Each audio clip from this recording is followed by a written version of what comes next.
با درودهای فراوان خدمت بینندگان گرامی، کوروش سلیمانی هستم از آتلانتا. این برنامه رو ضبط میکنم و میخواستم از اول از دوست گرامی آقای آزاد پارسانی تشکر کنم به خاطر که امکاناتی که در اختیار ما گذاشته و همچنین راهنمایی ایشون. ما طبق معمول میخواستیم درباره تورات و مبارزه با خرافات صحبت کنیم، ولی مسئله جنگ غزه پیش آمد و گفتم اختصاص بدم این برنامه رو به این موضوعی که اتفاق افتاده. من قصد ندارم درباره حرفایش صحبت کنم که شما قبلا توی رسانه ها شنیدین، کسایی که تو صحنه هستن صلاحیتش رو دارن، تجربهش رو دارن، فقط یه حرفایی که شاید جای دیگه نشنیده باشین. یکی دیگه عکس العمل بعضی از ایرانی ها، بعضی از هموطنان ما خیلی جالب بود نسبت به وقایعی که در خاورمیانه اتفاق میفته، به خصوص که اسرائیل. من فکر میکنم اون چیزی که در واقع در اسرائیل میگذره به خاطر اون زمینه فکری ماست، اون سابقه فکری ماست، اون چیزی که تو ذهن ما کردن از نفرت‌های مذهبی. و فرق نمیکنه حالا اگر اسلام هستش، یهود هستش، وقتی که تو خانواده نفوذ میکنه متاسفانه به نسل‌های بعدی منتقل میشه. و الان میبینیم شاید یه عده ایرانی‌ها خیلی خوشحال بشن از اینکه مثلا اسرائیل اینجوری رفتن، همینجوری سربازاش گرفتن، اسیر کردن، کشتن، زن و بچه رو به مسلسل بستن، دلشون قنج میزنه. شاید خودشون ندونن چرا. و حالا شاید هم اگر که مثلا یهودی ها بدونن، اسرائیلی ها بدونن در کشور عربی دشمنشون مثلا افرادی کشته شدن، اینا شاید همین حالتی داشته باشن. اینو به این خاطر میگم که این موضوع ها بیاین کنار بذاریم. ما هممون از یک ریشه ایم، هممون آدمیم، هممون انسانیم، همه پدر داریم، فرزند داریم و هیچ کس غم از دست دادن فرزندش رو امیدواریم هیچ وقت اتفاق براش نیفته. اگر اینو برای خودتون میخواین، برای دشمنتون هم نخواین. باور کنید من الان این جریانی که موشک بارانی که شد، یاد افتادم اوکراین. این حالا یکی دو روز اینجوری شد.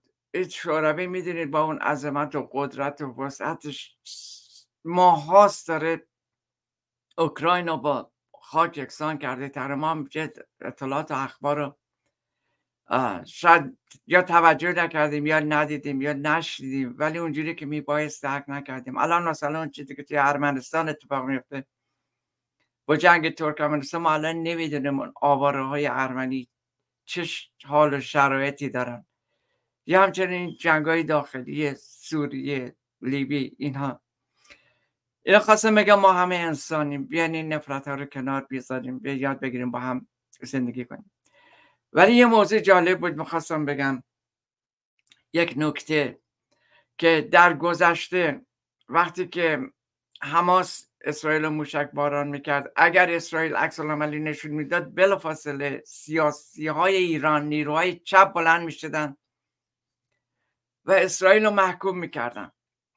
و اتفاقا آقای میرزا عسکری مانی که برنامه‌های پربار رادیو تلویزیون مانی رو دارن، اتفاقا در یه بیانیه این رفتار نیروهای چپ ایران رو به شدت محکوم کردن و گفتن این به نفع جمهوری اسلامی تموم میشه. و چون که ما فکر کنم نیروهای چپ ما خیلی میترسیدن که یک بار بیان از اسرائیل طرفداری بکنن، از حقیقت، نه لزوما از اسرائیل، مردم هوشون کنن بگن نه این خود فروخته است و این ضد فلسطینی و اینها هستش.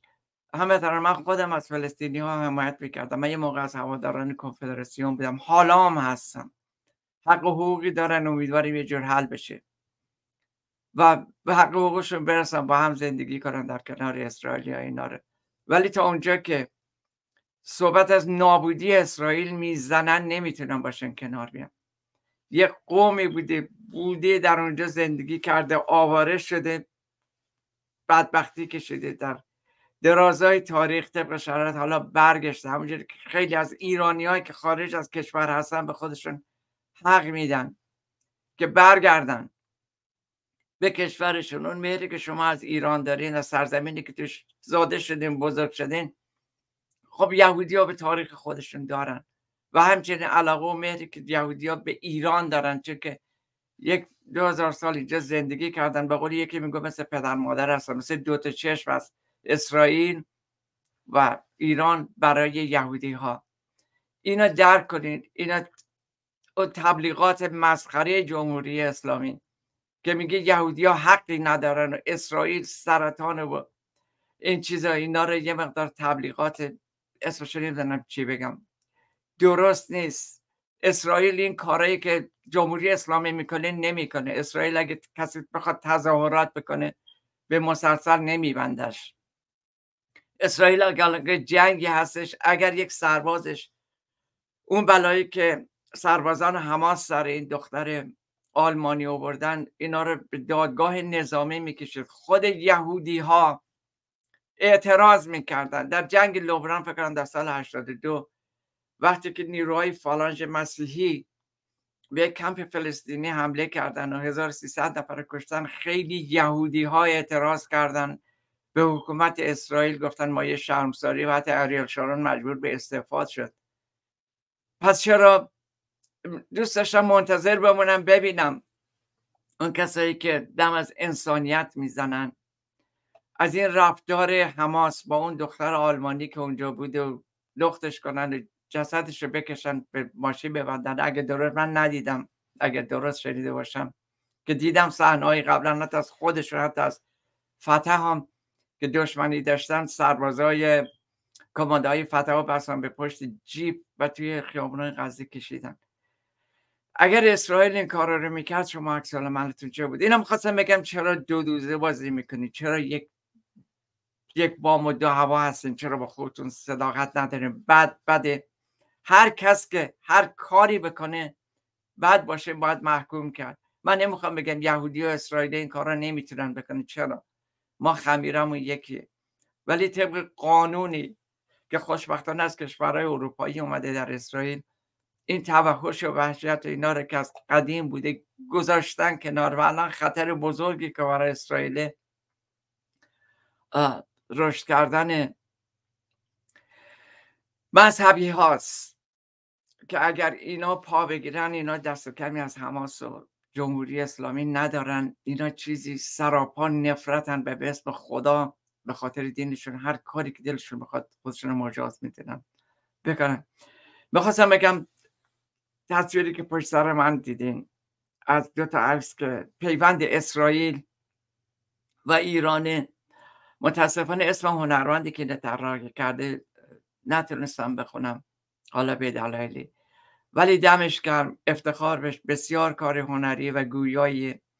میخواستم بگم اسرائیل و ایران هیچ دشمنی با هم نداشتن و اینا یک سری تبلیغات جمهوری اسلامی یا بعض از کشور عربی به خاطر حمایت از فلسطینی ها هستش. حالا اگه واقعا به این حرفی که میزدن اعتماد، واقعا ایمان داشتن، آدم دلش نمیسوخت. نه، خود محمود عباس، خود فلسطینی هم حتی به ایران نرفتن، حتی قبول نکردن اینا رو، حتی روز قدس خودشون نمیگیرن و حتی میگفتن با آقای نوری‌زاده، آقای چالنگی که ببین روز قدس ماست، ایران میرن میشه میگیرن. جمهوری اسلامی صداقتش نداره. و درود به اون کسایی که پای حقیقت میستن و متوجه شدن که اسرائیل با ایران نه جنگی داشته و نداره و اصلا نمیخواد شروع کنه، به اندازه کافی دور و برش دشمن ریخته است و این به قول معروف ایرانه که به خاطر اهدافی که داره و چیزا اینا، یا جلب یک سری از مسلمان های کشورهای دیگه میاد اینجا، شعار مرگ بر اسرائیل، همچین چیزایی میشه. به هر حال قرار بود گفتم درباره موضوع مذهبی صحبت بکنم، ولی خب شرایط عوض شد. فقط اینو بگم که ما همه انسانیم. اون فلسطینی که بچهش کشته میشه ما الان خبر نداریم واقعا، حتی اون موشکی که اسرائیل زده و ساختمون اومد پایین، ما فقط یه گرد دودی ببینیم. مجسم کن ببینید چند نفر خانواده اونجا کشته میشن و اونا هم همون درد و بدبختی دارن که اسرائیلی‌ها در اسرائیل دارن. به هر حال با تشکر از اون کسایی که واقعا پرچمی شعاری درست کردن که ما با اسرائیل کنار اسرائیل میستیم.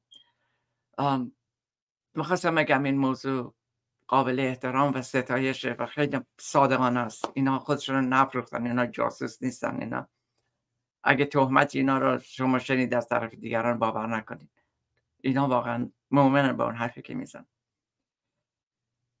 با تشکر از دیدن این برنامه و به امید شنیدن خبرهای خوب. بدرود. Ist meine Tochter Janine Kolog, eine deutsche Staatsbürgerin, mit einer Touristengruppe im Süden von Israel entführt worden von palästinensischen Hamas.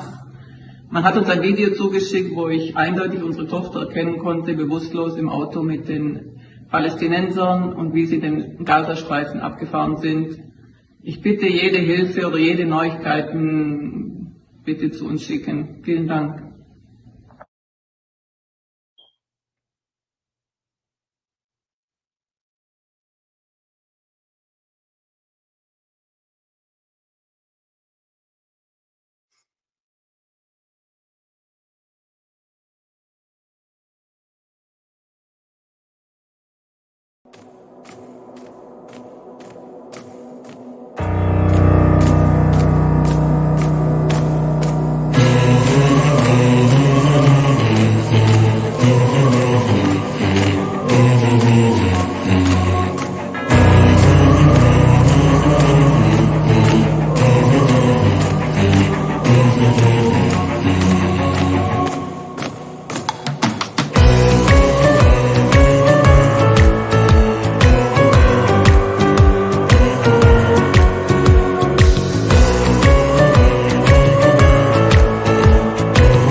ترانه ها باز با من برقص زیر تیغ اخما، باز با من برقص با وجود زخم ها، باز با من برقص در ضیافت گلوله ها، باز با من بمان در صف قیام ها، باز با من بمان در غیاب نام ها، باز با من بمان در نبرد با نظام ها، باز هم نعره کن در سکوت دشت ها، باز هم خنده کن در حضور عشق ها، باز هم جلوه کن در میان برق چشم ها، باز اندیشه کن در زبان عقل ها، باز هم ریشه کن در خزان برگ ها، باز هم غنچه کن در هراس و ترس شاخه ها، باز خورشید شو، در محاق سایه ها باز امید شو، در فغان ناله ها باز شور عشق شو، در مزار سرد سینه ها.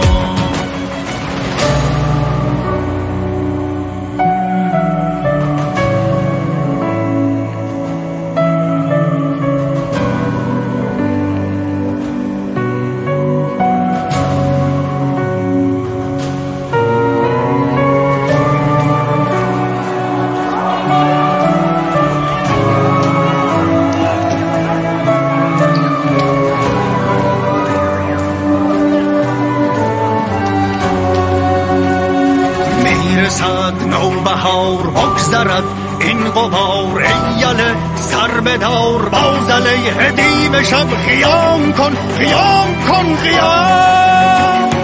بشکن این سکوت را، حسر عنکبوت را، این طلسم شوم کهنه را، با ندای غم ها، با خروش دست ها، باز هم خیام کن خیام. بشکن این سکوت را، حسر عنکبوت را، کاخ ظلم و جور و